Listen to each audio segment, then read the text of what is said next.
Eguerdion deizuela guztioi, Euskal Herriak badu datozen 4 urteetarako bertsolari txapeldun berria. Bigarren aldiz eskuratu du txapela, Maialen Lujanbiok, atzokoan Barakaldoko Bek erakustazokan jokatutako finalean bertso gogoangarriak utzi zituen eta publikoarengana iristen asmatu zuen, besteak beste diskurtsiboki ere ekarpen handia eginda. Amaierako agerraldian, balorazioa egiterako garaian, lan eginak utzi izandako nekea eta lanaren emaitzak eman zion poza nabarmendu zituen Lujanbiok. Eta atera aldi bakoitzean zure onena utzi nahi dezu hau bezalako plaza batean. Orduan, sentitu naiz lanian lan eder batean. Lan eder bat egiten saiatzen, etengabe. Txapeldun izendatu nautenean, sentitu dut lan horren emaitza, lan horren saria, lan horren buelta, ez? Lujanbiotzen ordea atzoko Bekeko protagonista bakarra izan, ari txapela jartzeko ardura izan zuen Sebastian Lizasok ere, une hunkigarria bizi izan zuen publikoaren eskerrona jaso zuelako txaloaldi gogoangarriari esker eta horrez gain gure mikrofonoetan nabarmendu egin zuen bertsolaritzak azken urteetan izandako bilakaera. Eta nik uste dut bertsolaritzak jakin duela gizartearen batea aldatzen eta horren lekuko da gaurko hemengo beteka da. Horren lekuko da jende gaztea etortzea entzutea, emakumeak etortzea entzutea, emakumeak kantatzea, bertsolaritza ikeragarri aldatu da eta aldatu da onerako. Bilakaera horren erakusle da aurtengo txapelketa nagusia nabarmendu den gazte belaunaldia ere, naiz eta atzoko 8kotea finalekoa etzen horren erakusle izan. Edonola ere, denboraren poderioz, Bekeko oholtzagaineko 8kotean ere, belaunaldi erreleboa emango dutela uste dute Alaia Martinek eta Nerea Ibartzabalek. Badago egongo da, baina egoteko ere egon behar da egun batean eta momentu batean eta zilegitasun ere denborak ematen du, denborarekin irabazten da eta hori guztia hausnargai izan liteke, baina gehiago da langai, ez? Ia Holandan, argi da hemen dago esan 8 merezimentu osoz heldu bizela eta bai justo bertzotik bizitzen eta bertzuai zentralidadea handixe mototzien pertsonak dizela euren bizitzan, orduan beti da gatxa relebo hori aldatzi, hori bagenkixen hasieratik. Baina, denpori badaukegu, lana ingo dugu, eta plaza txikixetatik jungo handixetara salto bitxen, badaukegu esperantzi eta izango da. Asteburuak utzitako albiste hori nabarmentzeko iruditu zaigunetako bat, gehiago ere badakartzagu gaurko albistegira, eta hoiei begira jarriko gara segidan, titularretan. Milaka herritar bildu dira asteburuan Iruñean euskarari babesa emateko, kontseiluak deituta egin dute manifestazioa larun batez, bide eman euskarari berdintasunaren alde lelopean. Hezkuntzako zerrenda bakarra aldarrikatu dute, bai eta euskaldun onganako desberdinkeria salatu ere. Horrekin batera, Nafarroako parlamentuari abenduaren 21 berdintasunaren aldeko erabaki hartzeko eskatu zaio. Hizkuntza eskubideen behatokiko zuzendari den Garbine Petriatik horren inguruko balorazioa egin du gurean. Gertaera hoien aurrean jendeak esan zuela edo atera zela kalera esatera. Ez, nahikoa da, bai? Behar dugu guk euskaldunok gure bidea egiteko aukerak gero eta zabalagoak izatea eta urratsak norabide horretan ematea. Eta Donostiako udalaren euskara zerbitzuak argitara eman du euskarazko produktuen gida, bertan urtean zehar adin guztiei zuzenduta merkaturatu diren euskarazko kultura eta aisialdiko produktu interesgarrien informazioa bildu dute. Aisialdia euskaraz gozatzeko aukera aurkeztu nahi dute horrela eta paperezko euskarrian zein digitalean aurkeztu dute aipaturiko gida. Miren Azkarate Donostiako udaleko euskara zinegotziaren hitzetan oparitarako lagungarri izateko asmoa dute. Gabonetako opariei eta begira berbada momentu berezia izaten dalako eta jendeak pentsatzen dulako, zer erosi ze opari egin eta horretarako lagungarri izateko asmoarekin. Beste urte batzuetan ez bezala 10.000 ale argitaratu dira, baina 2 eta 10 urteko neskamutikoak hartzen dituzten ikastetxeetan banatuko direnak paperean eta programan atxikiak dauden liburu dendetan. Eta gainerako gida sarean dago, euskarazkogida.eus webgunean eta nahi izan ezkero PDF-an ere har daiteke helbide horretatik, webgune horretatik. Gaztei begira jarrita, euskaraz aisialdiaz gozatzeko eta irakurtzaletasuna sustatzeko aukera emango du gida horrek Azkarateren hitzetan eta horretara animatzeko deia egin die gurasoei. Aurrek gazteek behar dutela euskeraz aisialdian gozatzeko zerbait behar dutela, hemen mota askotako materiala dute, eta irakurzaletasuna sustatzeko eta seme-alabekin konpartitzera batez ere gonbidatuko nituzke gurasoak. Ipuinak erosi, jokoak erosi, beraiekin ipuinak irakurri, jolas egin, joko hoietan parte hartu eta familia giroan euskara aisialdian ere sustatzeko ahalegina. Baionan orientazio zentro deritzonean dauden 25 ieslaritatik 21 datozen egunetan Italiara mugituak izateko arriskuan daudela jakinarazi du etorkinekin kolektiboak. Dublingo itunari jarraituta, Europarako sarbidea izan duten herrira estraditatuak izan daitezke beraz. Araudi horren arabera, han soilik egiten ahalko dute asilo eskaera. Beste lau berriz, Lapurdiko hiriburuan egoten jarrai dezakete.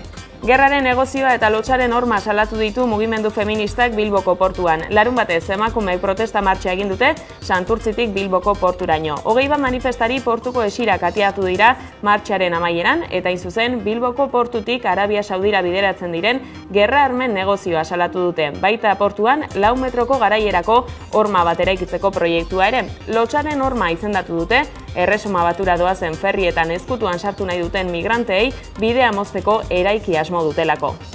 Hondakinei buruzko parte hartze prozesua abiatu du Gurasos plataformak Gipuzkoara begira. Hitzartu izeneko prozesuak urtebete iraungo du eta demokrazia ordezkatzaileak bermatu ez duena lortu nahi dute horren bidez, eztabaida soziala sortzea hain justu. Hemendik aurrera ez dugu ezer egingo bakarrik. Gu gizartearen barruan lan egiteko prest gaude. Beraz, hitzartu argi gelditu dadin, ez da Gurasosen ekimen bat. Proposamena bat baizik. Gaur, hala ikusten badi bazuen, abiatuko dugu hitzartu gizartearen mugimendu berri bat. Hondakinen kudeaketaren inguruan hitz egiteko foro ireki eta plurala izango da hitzartu eta 3 helburu ezarri dizkiote. Herritarrei parte hartzeko aukera ematea, hondakinen kudeaketa plan berri bat idaztea 2017-2030 epealdirako eta erakundeekin hitzarmen bat lortzea. Saiatuko dana egiten, ordezkaritza politikoak lortu ezin duena edo lortu ez duena, eta da parte hartze bat bermatzea, herritarren parte hartzea bermatzea, hondakinen plan bat idaztea eta batez ere gai honetan adostasun bat lortzea. Lander Martinez hautatu dute Podemos Euskadiren idazkari nagusi izateko atzo Gasteizen abian jarritako Herritar Kontseilu Autonomikoaren bidez. Bi barneadarretan bereiztuta dago alderdia uneotan, batetik orain artekoari jarraipena eman nahi diotenena eta bestetik Euskal Eremuan alderdi morea berrasmatzearen alde daudenena. Kontua kontu idazkari nagusi hautatu berritan, EH Bildu eta PSeri eskua luzatu die Martinezek eta esan du aurrerantzean Podemos Euskadik gizarte ofentsiba izateko borondatea duela instituzioetan. Euskal Herria Bildu eta Euskadiko Alderdi Sozialista. Ikusi behar dugu aurrean soziala jartzen duten edo lurraldetasuna jartzen duten. Ea beraien programetan hartutako konpromisoak aurretik jarriko dituzten edo eskuinarekin dituzten itunak aurretik jarriko dituzten. Arrakastatsua izan da asteburuan Atarrabian ospatutako Atortxurroken 21. edizioa.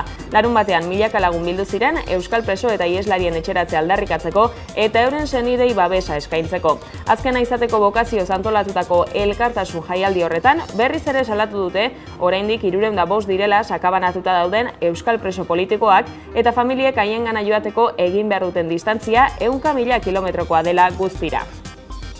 21.000 eta 500 euroko isuna ezarri diete Loiolako herri-harresian parte hartutako 2 laguni. Esteban Orbegozori eta Beñat Jatxi aipaturiko isuna ezarri diete erantzukizun zibil gisa 2014an Azpeitiko Loiola Basilika aurrean egindako herri-harresian parte hartu izanagatik. Jazir Ramirez, Xavier Arina, Imanol Salinas, Igarki Robles eta Irati Tobarren atxiloketa saiesteko osatu zen herri-harresi hura eta ertzainek deuseztu zuten kargaren ondorioz Orbegozo zauritu ere egin zuten. Edonola ere, ertzainen aurka oldartu izana leporatzen zieten Orbegozo eta Jatxi eta epaiketan frogatu zen ez dutela zerikusirik izan ertzain batek jasandako lesioarekin. Edonola ere epaileek ebatzi dute han egote hutsak ondorioen erantzule izatea dakarrela.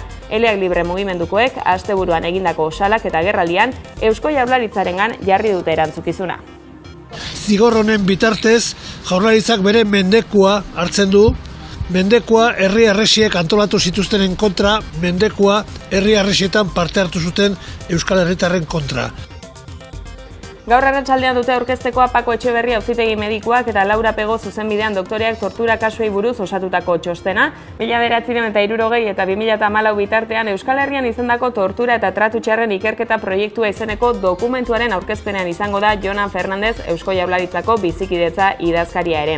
Iazko ekainaren amaieran Euskal Herriko Unibertsitatearen udako ikastaroetan iragarri zuten ez ordurako 4.009 ziren ikertutako tortura salaketak, baina ohartarazi zuten 5.000-tik gora izan zitezkela txosten amaitzerako. Tartean badira, ertzaintzaren aurka egindako salaketak ere, Etxeberriaren arabera, sinesgarritasun osoa dutenak. Asteartetik okupatuta zegoen etxola bat utxarazi du asteburuan ertzaintzak EHUren Leioako kampusean, segidan ondea makina batzuek suntsitu zuten. Eraikina gurutze gorriarena izandakoa da, baina urte asko zeramatzan utzik. Unibertsitateak kudeatzen zuen. Hainbat ikasleek hasieran okupatu zuten, euren aldarrikapenetarako espazio gisa erabiltzeko asmoz eta larun batean egotzi egin zituzten bertatik. Salbuespenezko hauteskunde eguna izango da ostegun honetakoa Katalunian, erreferendumak, aldarrikapenek, esku hartzeek, atxiloketek eta abarrek baldintzatutako bozak egingo baitituzte. RSek eta Junts per Kataluniak independentisten boto erabilgarria bereganatu nahi dute eta unionistena Ciudadansek eta PSSek. Bihar izango da kanpainako azken eguna eta hilaren 21ean zenbakiek esango dute gertatutakoak nor saritzen duen prozesu politikoan beste atal bat zabaltzearekin batera.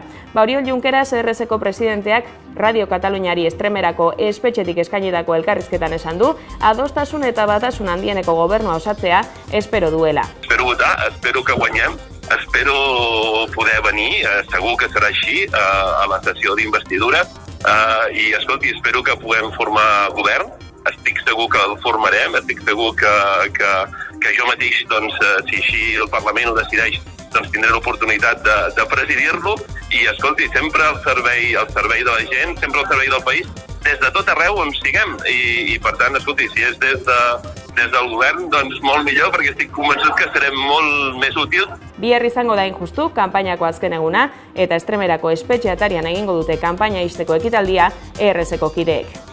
Atletikek eta Realak euren gabeziak azaldu zituzten larun batean San Mamesen jokatutako derbian, zuri-gorriek zelai erdian dituzten hutsuneak antzeman zituzten eta txuri-urdinek beren jokoaren horizontaltasuna agerian utzi zuten. Hoiek horrela, puntu banaketa justutzat eman zuten protagonistek eta bi taldeek zer hobetua dutela ere hausnartu zuten. Emaitza justa dela zelaian ikusitakoa eta gero, badakigu gure asmoa irabaztea zela, nahi genuela 3 puntu behitu baino ez dela posible izan eta jarraitu behar dugu lanean. Jakin da, ostiralean beste partidu polita bat daukagula aurrera pausu oso handia emateko eta hori da saiatuko dugu. Berriz ere taldeak utzi du atea hutsean eta gero beste puntu bat gehitu du, orduan badakigu importantea dela irabaztea posible ez denean berdintzea edo sentsazio honekin bukatzea, agian nik uste aukera ez gehiegi baino garbi pare bat izan ditugula partidu irabazteko eta ezin izan da posible. Orduan jarraitu jakin da bideo behagoan gaudela. Emaitza alde batera utzita nik uste taldeak lan ona indula, gaina jakin da San Mamesen aldetik oso indartsua dela, gaina azken minututan aukera asko sortze dituzte, zaletuak bultzatzen dulako, baina gu nahiko sendo ibili gehatzean, baloia alde batetik bestera mugitugu, kontrolpean eukigu partidua. Atletiken inguruan bestalde, Kepa Arrizabalagaren etorkizuna albo batera utzita, Jerai Albarezen itzulera da albiste. Barakaldoko atzeraldiak 23 urtez azpiko Premier League txapelketan jokatuko du, minbizia gaindituta, Arrobiko beste jokalari batzuekin arituko da Albarez.